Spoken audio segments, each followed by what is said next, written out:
नमस्कार मंडळी, कशा आहात? मजेत ना? मजेतच असायला हवं. तर आज मी तुमच्यासाठी घेऊन आले आहे खरवसची रेसिपी. तर आज मी इथं बनवणार आहे म्हशीच्या चिकाच्या दुधापासून खरवस. तर आज आमच्या इकडे खरवसचं दूध विकायला आलं, तर मी आज ते घेतलं आणि खरवस बनवायला घेतलं. तर विचार केला तर आपल्या मित्रमैत्रिणींसोबत ही रेसिपी शेअर करावी. तर तुम्ही मला नक्कीच सांगा तुम्हाला ही रेसिपी कशी वाटली आणि व्हिडिओ पूर्ण बघा, स्किप न करता. तर चला मी रेसिपीला सुरुवात करून घेते.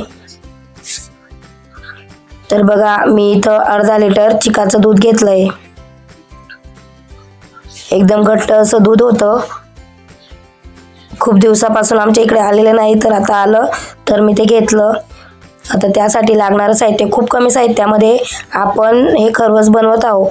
तर मी 7-8 विलायची आणि 1 पाव गूळ घेतलेला आहे. तर आता गूळला मी व्यवस्थित असं किसून घेते, म्हणजेच व्यवस्थित बारीक करून घेते त्याला. खूप खायला छान लागतात, पारंपरिक रेसिपी आहे.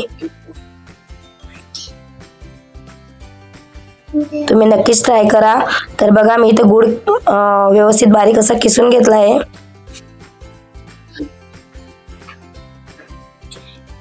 तर आता मी इथं ज्या विलायच्या घेतल्या आहेत त्या बारीक त्यांचं पावडर बनवून घेते, ते पण खलबत्त्यामध्ये.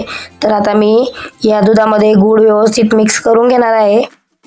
तुम्ही गुळाऐवजी साखर पण घेऊ शकतात, पण जी गुळाच्या पाटोड्यांना चव येते ती साखरेच्या येत नाही.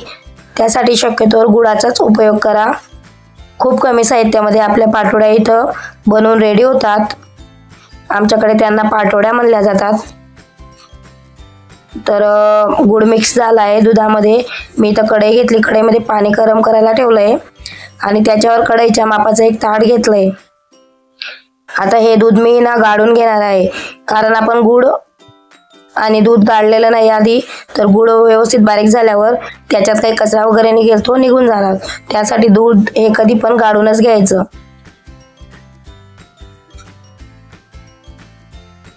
घरात आमच्या सर्वांना आवडतात या पाटोड्या. तर बघा, इथं मी आता याच्यात विलायची पावडर टाकून घेते.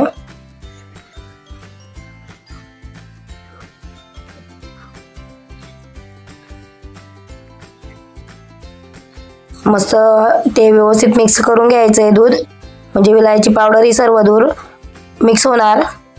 तर आता मी याच्यावर ताट झाकून याला चांगलं वाफवू देणार आहे. त्यावर मी खलबत्ता पण ठेवला आहे, म्हणजे वजन राहील त्याच्यावर.